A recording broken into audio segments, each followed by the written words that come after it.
क्या लगता है ब्रह्मपुत्र का नदी। समझिएगा यहाँ पे सबसे पहली बात हमने क्या बताया था आप लोगों को कि एटलस बना लेना यानी मानचित्र बना लेना पूर्वोत्तर राज्य का। ठीक है, तो पूर्वोत्तर राज्य का एटलस मानचित्र बना लेना है। तो सबसे पहली बात हमने बताया हुआ था यहाँ पे क्या है बाबू, क्या है यहाँ पे क्या है, अब याद रखना है यहाँ पे कौन सा राज्य है भारत का, अरुणाचल प्रदेश, उसके नीचे नागालैंड, उसके नीचे यहाँ पे कौन सा है त्रिपुरा, है ना, और इसके बगल में कौन सा है मेघालय, और इसके बीच में से करके कौन सा राज्य हो गया आपका असम। अब देखिए यहाँ पे समझिएगा आप लोग कि हमने बताया था कि आपको भारत के मानचित्र में कि मानसरोवर झील के पास से नदी निकलता है कौन सा बाबू, सिंधु, बताया था ना। अब इसी को जुम आउट करके हम लोग को करना है आगे, यहाँ से जुम आउट करना, याद रखना है। तो यहाँ पे है मानसरोवर झील और मानसरोवर झील के पास से कौन सा निकलता था, सिंधु नदी, और उसी के पास मानसरोवर झील के पास एक झील था राकसताल झील, राकसताल से कौन सा निकलता, सतलज, और यहीं पे एक ग्लेशियर है चेमा युंगडोंग ग्लेशियर, और चेमा युंगडोंग ग्लेशियर से जो नदी निकलता है वो कौन सा आपका ब्रह्मपुत्र नदी। अब याद रखना है आप लोगों को कि ब्रह्मपुत्र नदी निकलता है, क्या याद रखना है कि यहाँ पे ग्लेशियर है और इसी ग्लेशियर से निकलता है कौन सा, चेमा युंगडोंग ग्लेशियर, नाम है चेमा युंगडोंग ग्लेशियर। अब जब नदी यहाँ से निकलते से करके बहती है नदी, तो याद रखेगा इसके बाद जो है नदी यहाँ से प्रवेश कहाँ कर जाती है, अरुणाचल प्रदेश, अरुणाचल प्रदेश से बहते हुए असम को ये बीचों बीच काटते हुए और ये बांग्लादेश में क्या करती है, एकदम ध्यान से समझना है। अब जब बांग्लादेश में प्रवेश करती है नदी और उसके बाद बांग्लादेश से होते हुए कहाँ नदी गिर जाती है, बंगाल। आप देखिए समझिएगा नदी जब चेमा युंगडोंग ग्लेशियर से निकलती है तो याद रखिएगा ये तिब्बत में बहती है, और तिब्बत में जब बहती है इसका नाम हो जाता है सांगपो। क्या नाम पड़ती है इसकी, सांगपो। जब ये नदी अरुणाचल प्रदेश में प्रवेश करती है तो इसका नाम हो जाता है क्या, दिहांग, क्या जाता है, दिहांग नदी हो जाता है। और यहीं पे एक पर्वत है, उस पर्वत का नाम है विस्मी का पर्वत। कौन सा है, विस्मी की पर्वत को ही काट कर ये नदी कहाँ प्रवेश करती है, अरुणाचल प्रदेश में, और अरुणाचल प्रदेश से होते हुए जैसे नदी असम में प्रवेश करती है तो यहाँ पर विश्व का, याद रखना है, सबसे बड़ा नदी द्वीप बनाती है, उस द्वीप का नाम है माजुली द्वीप। क्या नाम है, माजुली द्वीप नाम। माजुली द्वीप कहाँ पड़ता है, असम में, और उसके बाद इस नदी का नाम हो जाता है ब्रह्मपुत्र नदी।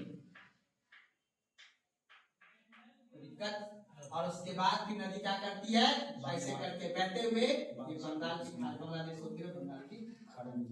अब इसकी क्या है सहायक, सबसे पहली बात तिब्बत में इसको सांगपो के नाम से जानते हैं, अरुणाचल प्रदेश में दिहांग, असम में इसको ब्रह्मपुत्र के नाम से, और बांग्लादेश में इसका नाम क्या लगता है, जमुना। यमुना नदी नहीं बोलना है, क्या बोलना है, जमुना नदी के नाम से इसका याद रखना है। ब्रह्मपुत्र नदी का नाम बांग्लादेश में किस नाम से हो जाता है, जमुना के नाम से। कोई दिक्कत यहाँ तक समझने में। अब उसके बाद याद रखिएगा गंगा बहते हुए आती है, और गंगा जब बांग्लादेश में प्रवेश करती है इसका नाम क्या रहता है, गंगा का पद्मा। क्या रहता है, पद्मा। गंगा नदी को बांग्लादेश में किस नाम जानते हैं बाबू,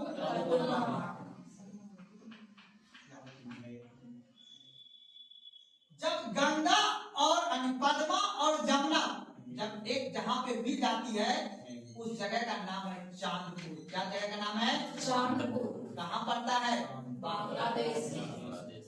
कोई दिक्कत। अब जहां पे दोनों नदी जमुना और पद्मा मिल के जब नदी का निर्माण होता है उस नदी का नाम क्या जाता है, मेघना। क्या नदी का नाम कहलाता है, मेघना। और मेघना नदी कहाँ गिरती है, बंगाल के खाड़ी में। कभी कभी क्वेश्चन ये भी पूछ देता है क्या गंगा नदी के रूप में बंगाल की खाड़ी में गिरती है, नहीं। वो किस नदी के बारे में गिरती है, मेघना नदी।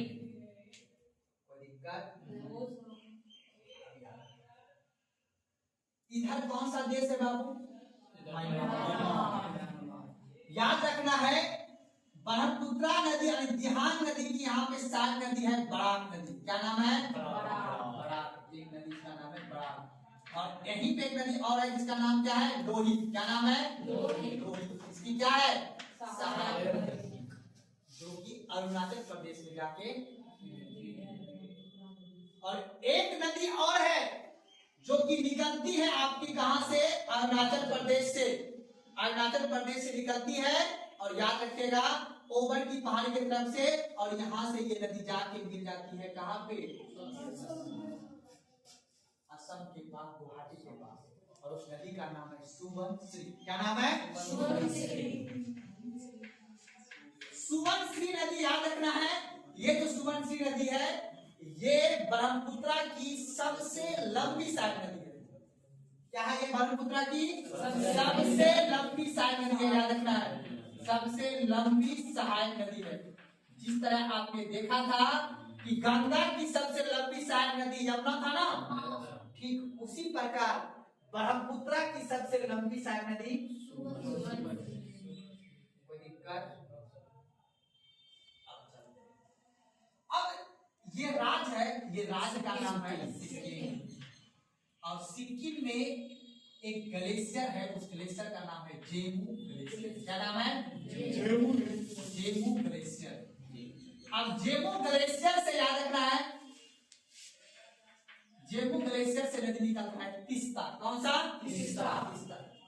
अब ये तीस्ता नदी यहाँ से निकलती है और सीधे ये याद रखिएगा बांग्लादेश होते हुए, पश्चिम बंगाल होते हुए ये मिल जाती है किससे? ब्रह्मपुत्र से।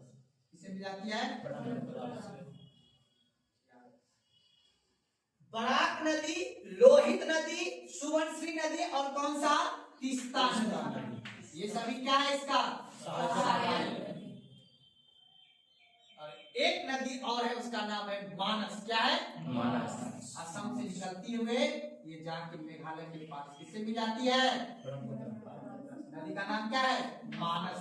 आपने मानस राष्ट्रीय उद्यान का नाम भी नाम सुना होंगे, नाम सुना है? मानस राष्ट्रीय उद्यान, वही मानस नदी। तो याद रखना है ब्रह्मपुत्रा का कितना सारी नदी हो गया? लोहित, बराक, मानस, सुबनश्री और तीस्ता। कोई दिक्कत यहाँ तक समझने में? अब आते हैं शहर। क्या आएंगे?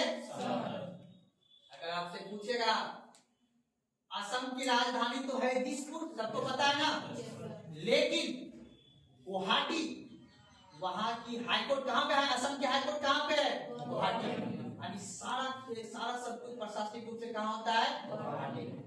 तो गुवाहाटी जो शहर है वो कहाँ पे, किस नदी के किनारे है? ब्रह्मपुत्रा नदी के किनारे। पूछेगा गुवाहाटी शहर किस नदी के किनारे?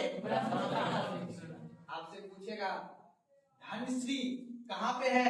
आपका गुवाहाटी, यानी ब्रह्मपुत्रा नदी के किनारे। समझ में आ रहा है मेरी बात ना? कोई दिक्कत क्या तक समझने में? तो एक बार फिर से रिकॉल कर लेते हैं।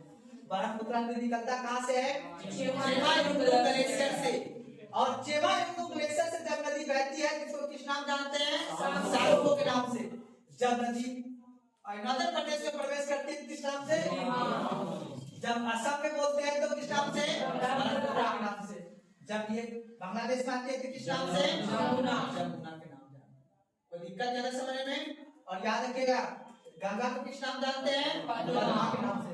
पद्मा और जमुना जब मिलती है तो क्या बनती है? मेघना। और मेघना नदी कहाँ जाकर मिलती है? बंगाल के खाड़ी में। कोई दिक्कत समझने में है ना? चलिए अब आप लोग को लिख लेना है। चलिए बंद कर दो।